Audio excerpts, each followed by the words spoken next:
However, it is not a pleasure to have to continuously repeat myself on his behalf. The president left overnight on the coffee table some potato chips. Millions of Americans every day leave potato chips on the coffee table with nothing happening. I don't think it's unrealistic, again, to leave them overnight on his own coffee table, expecting you to have some self-control. However, if you had reported that you'd eaten the potato chips... I'm sorry?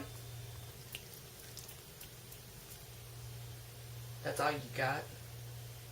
You failed to report to us that you intended to eat the chips,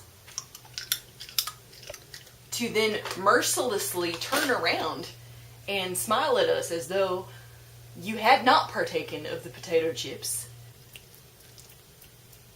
I think you need to leave. You squeak at me one more time, you get out of this White House.